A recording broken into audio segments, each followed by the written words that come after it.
creating, you guys have a great history of it. So think about this for a minute. We call this C3 in our formula. So those of you making notes, we called it C3. In other words, meaning that is what we would like to achieve. That is what we would like to achieve, these three things. We'd like to have a caring, committed environment, one where people cooperate and collaborate, and one where they're creating innovative solutions to people's, whatever their problems happen to be. So we just referred to that as C3. Here's the problem. Doesn't that sound neat? I mean, when you listen, that sounds right, doesn't it? Bullshit. It's pure bullshit. This is the kind of stuff human resources people stay up all night thinking about. No, I'm serious.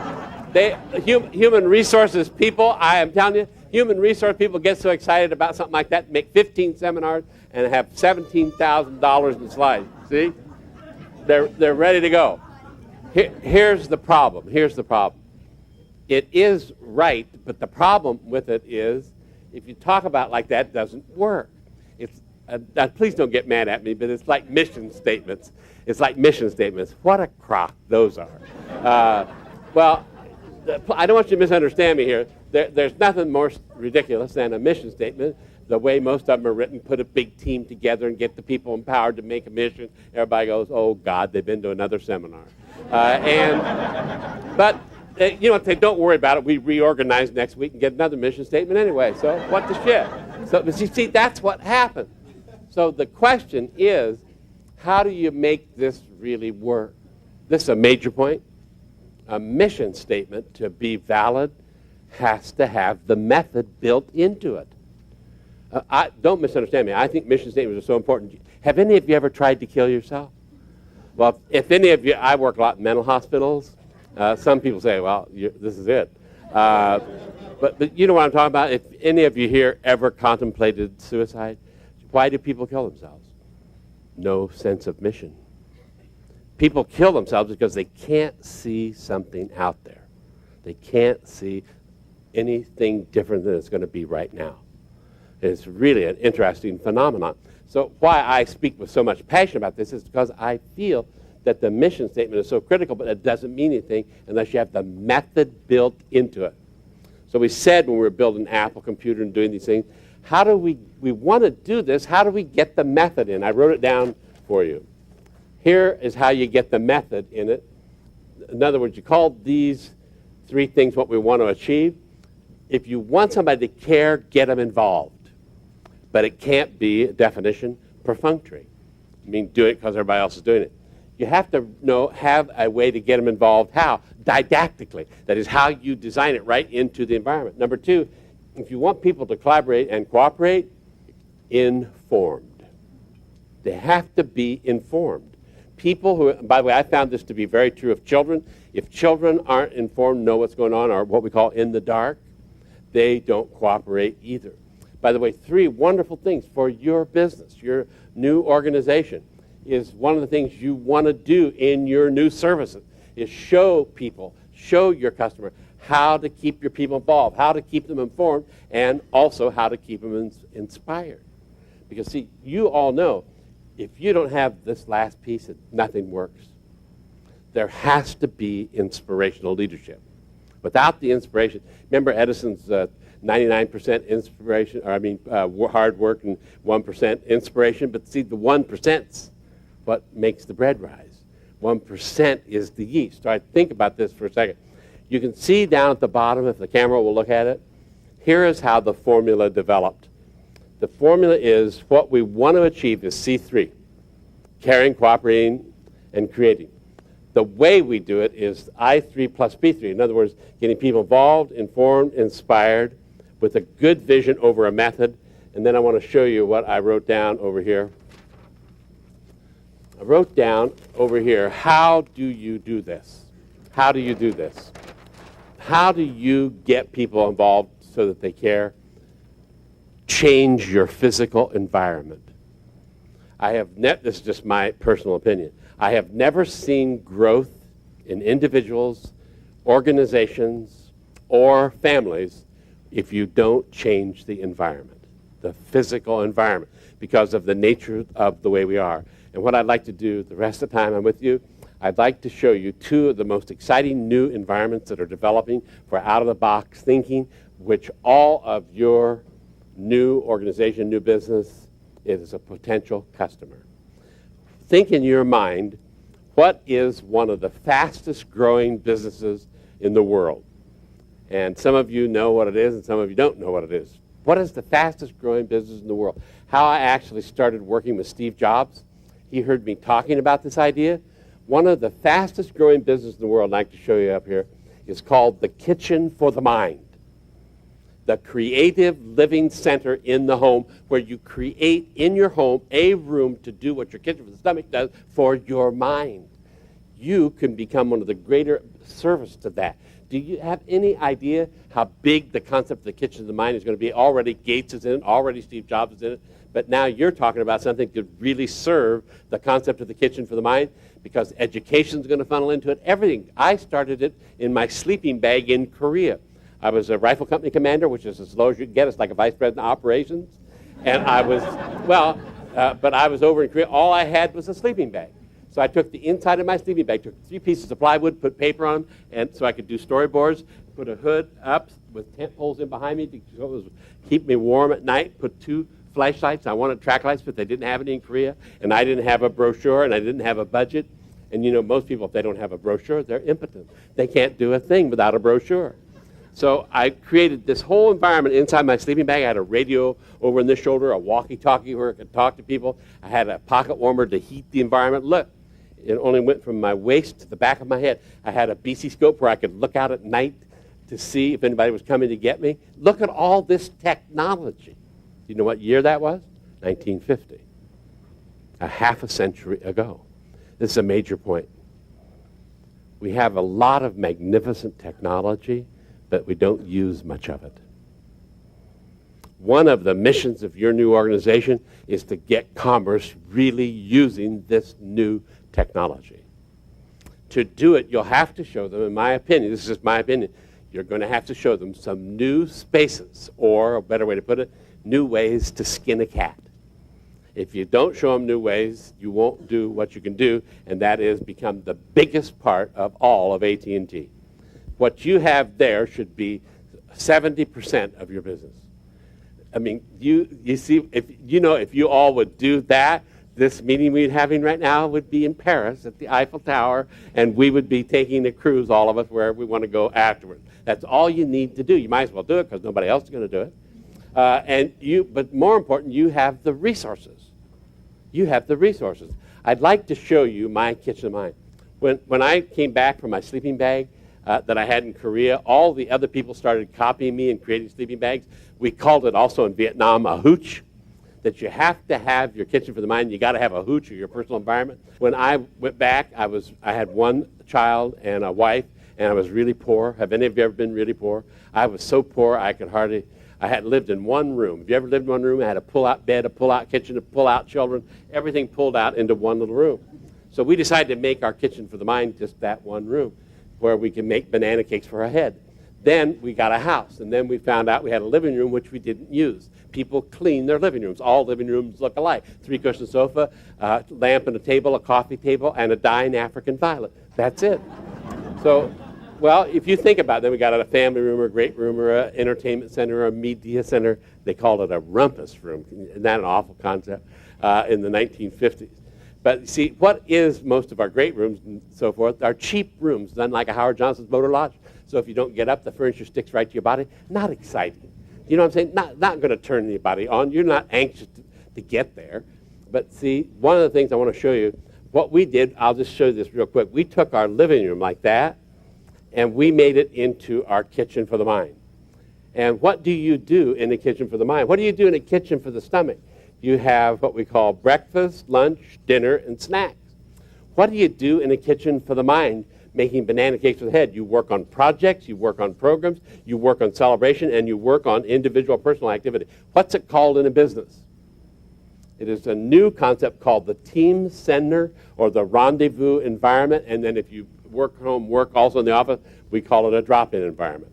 But the team center is one of the fastest growing businesses. And boy, can this new organization service the new architectural form going called the team center. General Electric has 700 of them. And I bet you haven't never really focused on that potential of the business. I'd like to show you right here, General Electric's. That's their business. That's their first team center that Jack Welch did. These are 2 locomotives. We put it in the locomotive division. 17,000 people work in this factory. This is not to scale. But what we did was we put a kitchen for the mine or a team center right in the middle where the work is being done for teams to work, so you didn't have to have me. By the way, we set up the same thing when we did Apple Computer. Let me show you mine before we run out of time in the home, because it's easy to do in the business thing. You ought to all have some teams working on what are your new organization's applications into team centers, into rendezvous, and into drop-in environment, so you could take leadership position in that field. How could you broaden it even further off into the kitchen for the mine? Okay, so let me give you an example of mine. What really got this thing going, if you can just picture this in my house, I won't tell you everything because it changes all the time. Right over here we have television. We have a Pro Scan. We have 6 videotape recorders. And the reason I have that is so each person can have their own so they can control television, because I think television came from God through Charlton Heston right there. Television, well, seriously, television is the greatest thing ever happened to mankind because it could save the world. It's now going to be replaced with the telecomputer, or we're not quite sure what it's going to be called. What I like to call what this new room is doing, what the kitchen for the mind is doing, I call them IAs. Information appliances. And that's, of course, what you're synergizing is bringing together IAs, or information appliances. I want to recommend a new book to you coming out called Information Appliances. I don't know if any of you have seen it yet, but it's a really interesting book, along with another book I'd like to recommend. I thought a lot about your business when I was coming up here last night, and there's another book by Dr. Burris called Techno Trends. You ought to look at Techno Trends and this new book that's coming out called Information Appliances. Of course, you want to read my book, Think Out of the Box.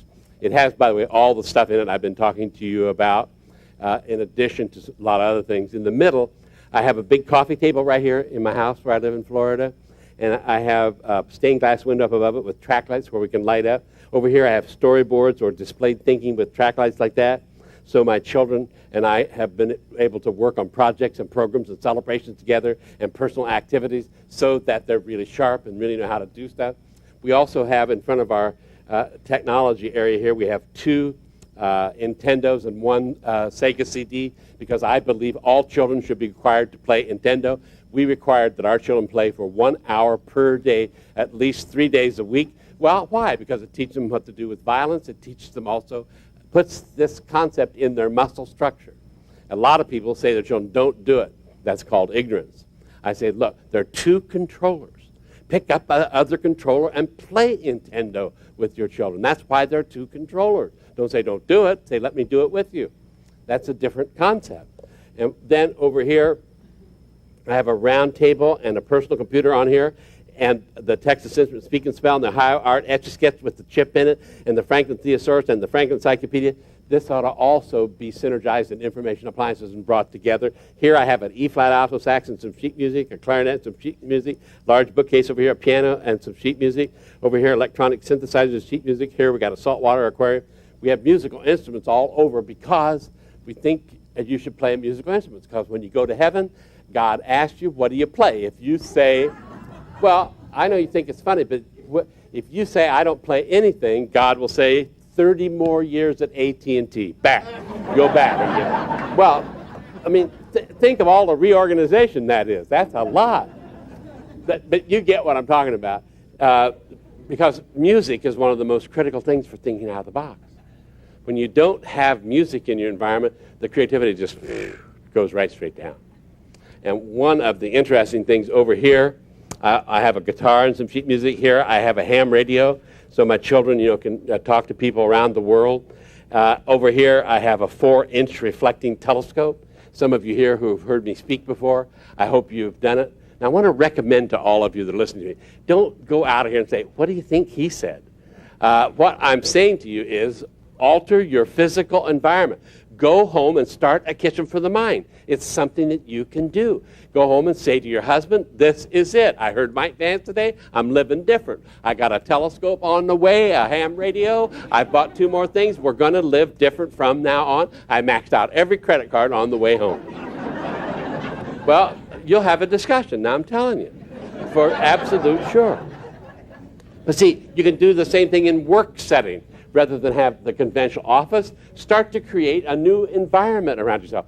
Look, I did it in a space the size of a sleeping bag. From the waistline to the back of my head, that was all. So most people got plenty of room. So then over here I have a planetarium, because as all of you know, if you have a telescope, you've got to have a planetarium. You can't find anything. You know what a good planetarium costs? Bosch & Lomb, Bushnell, $30 at Toys R Us or anybody. But see, most people got a telescope, but the cap's on, so they can't find anything.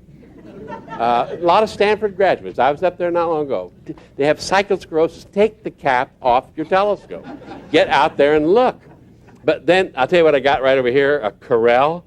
In this Corel, we have a medical microscope so we can see little stuff. You and I know people have no microscopes. Now think about it for a minute. You know, they blame President Clinton. Jesus. I mean, that's ridiculous. The problem is not Clinton and Newt and all these people. It's us. They're a reflection of us. Isn't that tricky? But you see, if you want to do something different, do it in your own house. Karl Lagerfeld, the great couturier, said, "The world may be a mess, but my life doesn't need to be." You can change your mind. If you live alone, some of you probably don't have a husband or wife and just live alone. Shirley MacLaine says, go tell your dog, we're going to live different. I'm making a creative living center. Yeah, she says if you have a plant, tell your plants. She says they'll understand. I don't know. Any of you ever meet Shirley MacLaine? Strange lady. I've been on programs with her. She sees things in the air. Do you know what I'm saying? I see things, but she follows them, like that. She doesn't know what they are. You all know what they are. What she sees are decaying calcium particles in a colloidal suspension in the aqueous humor, but she has early demineralization of ponds, so she thinks something's out there. So you don't say to a person like that, there's nothing out there. They carry knives. You say, I see them. I see them. By the way, if you report to somebody like that, you say they're getting larger, aren't they? That's right. But you all get what I'm talking about, how much fun this is. And if you just can't believe when you see this same format start to develop within a space. If you read Take Control of Your Own Destiny, or someone else will, that is the story, by the way, of Jack Welch and how he's been doing these concepts I'm talking to you about at General Electric. By the way, here is another one. This happened, by the way, AT&T's got one of these team centers right in here. This is the steel case pyramid.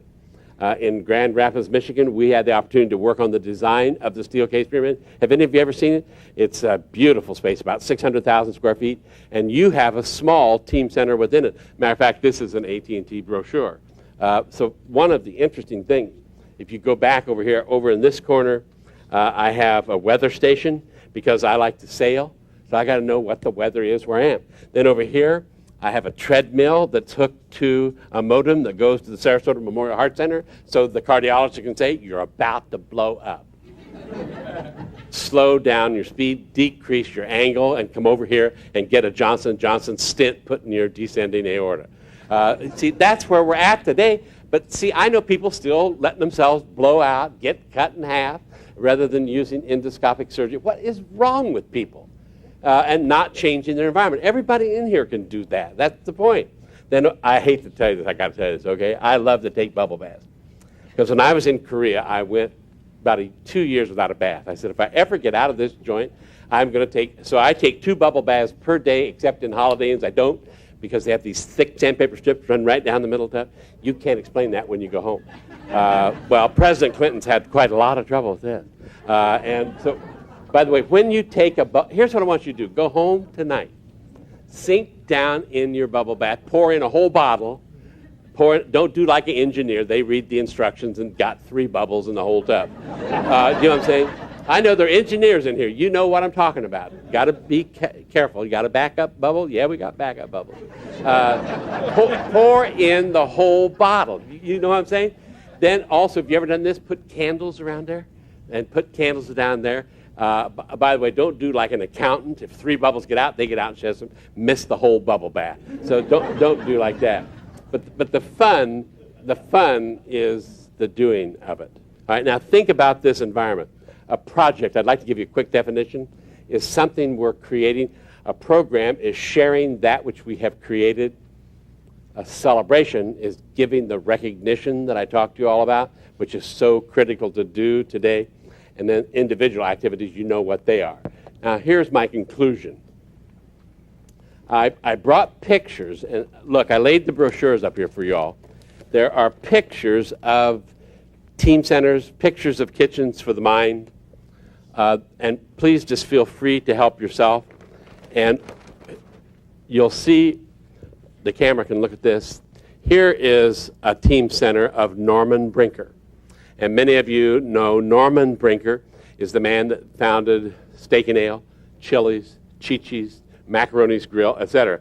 And here is his team center where we're working on Chili's restaurant. Do you have Chili's around here? This is where we're working on Chili's and the fajita. So if you get a chance, pick up one of these along with your pisser and moaner button. All right, here's my conclusion. Here's my conclusion. You see down here what I call ideation techniques. When you're working on projects in your kitchen or mining or your team center, the big issue is how do you create and develop good ideas for thinking out of the box. I want to just introduce you to these real quickly, and copies of my book are here. She has copies of it, and you can all read this in it because it's easy reading. Here are the 4 major things, and I'm recommending them because I want you to all go on after me and learn about these since I can't talk about everything. First one, ideation technique, is called a powwow. The second one is, you all know, brainstorming. The third is called mind-boggling. And the fourth form is called the workout.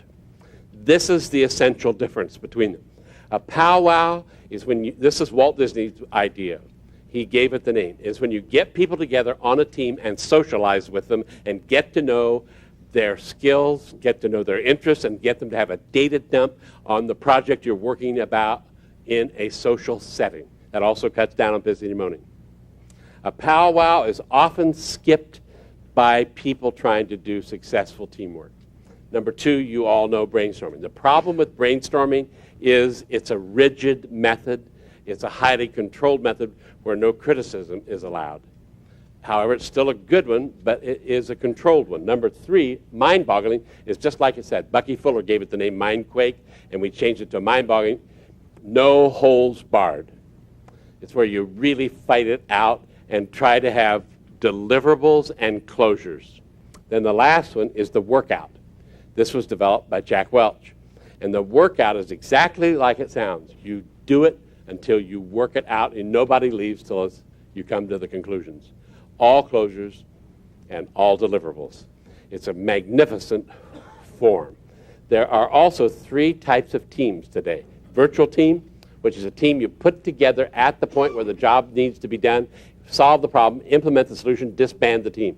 A pro team is where you put a team together on a complex project, and you must also implement the things that you come up with on the team and run them in their initial phase. Hear that. See, most teams today hand off, and that's why they don't win big trophies. That's why you have a lot of teamwork and not a lot of implementation and closure. Then the third one is the individual as the team. One of the things I see in your new business is you will give real ability to companies to help individuals become teams with access to unlimited resources. You should have a training group and development group that's all they do is train people how to do that idea. You'll see it discussed. The tasks I've already talked to you about, projects, programs, celebration, and individual activities. I'd like to close, by the way, thanks for having me. I would like to close with an idea that came to me. I don't know, any of you ever hear of Louis L'Amour, the Western writer? He wrote more books than Danielle Steele, I think. But Louis L'Amour probably wrote 200 or 300 novels. And I one time asked Louis, I said, Louis, I want to ask you something. What do you think it takes to think out of the box? What do you think it takes to be creative? This was his response. He said, Mike, it's the universe that's creative. all people are creative if they understand it's the universe. I said, well, then why do some people do it? He said, it's motivation. Are you motivated? I said, well, what causes some people to be motivated? And then this is what Louis L'Amour said. He said 3 things: sex, passion, and desire. He said, if you take sex, passion, desire out of your organization, you take it out of your life, and you dry up. I'm thinking, how do I get it in the budget? Well, you know what I'm saying? Now, he was not talking about carnal sex or prurient sex, although he said that's okay. But what he was talking about the energy that gives you and the passion that generates. And here's what he told me to do, and I'd like to challenge all of you. He said, Mike, sometime go to Paris and take somebody you love or would like to love, and I can see some of you around here have a need for this. Take somebody you love or would like to love and go to Paris and stand on a top of the Eiffel Tower platform as the sun's going down. Some of you have done this. If you've never done it, put it on your list. That's another thing you do on your way home. Max out those credit cards. That's what keeps this economy moving. Right now, everybody's holding back again. And one of the, we don't want to downshift, we want to upshift. We got whole books now being written on downshifting. Well, great, there goes another 16,000 jobs. Screwball ideas. Go to Paris. See, some of you, I know it'd be good for you. A couple of you here, it'd be just what you need. Go to Paris, stand on the Eiffel Tower. I just did it with my daughter and Vanessa. And when you read my book, it's the end of the book, by the way, the last thing in the book. Here's what Louis L'Amour said. Stand on the top of the Eiffel Tower. How many of you have ever done it in the audience here? Just a few of you. So that means a lot of you need to get going. He said, stand up on the top of the Eiffel Tower and look at the Louvre, look at the River Seine, look at Montmartre, look at Pantheon, look at Notre Dame, look at the Basilica of the Sacred Heart.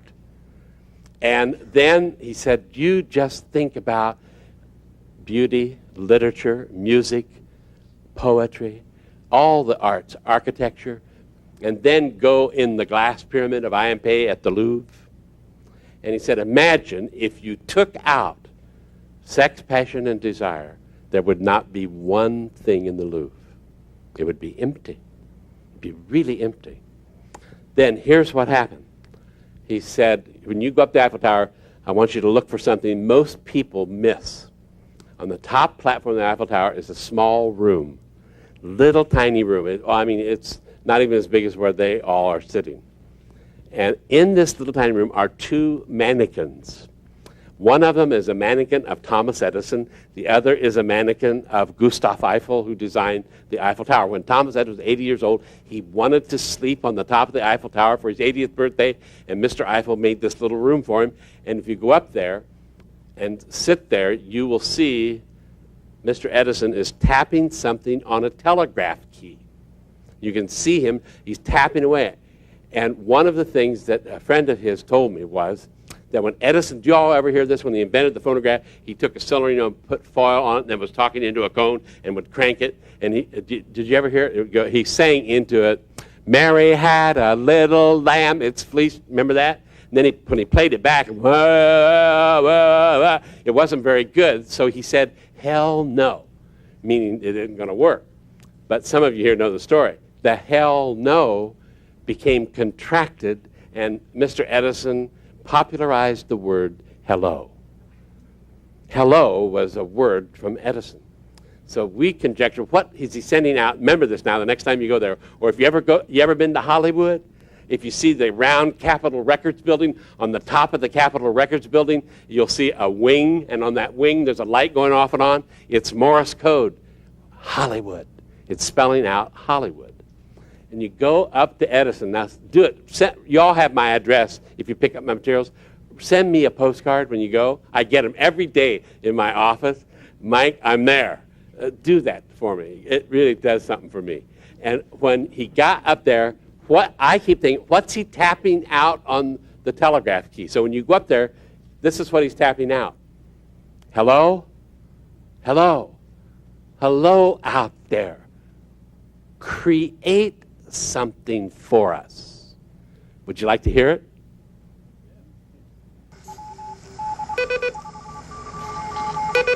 That's it. Hello, hello, hello. Create something for us. That's the message. See you later.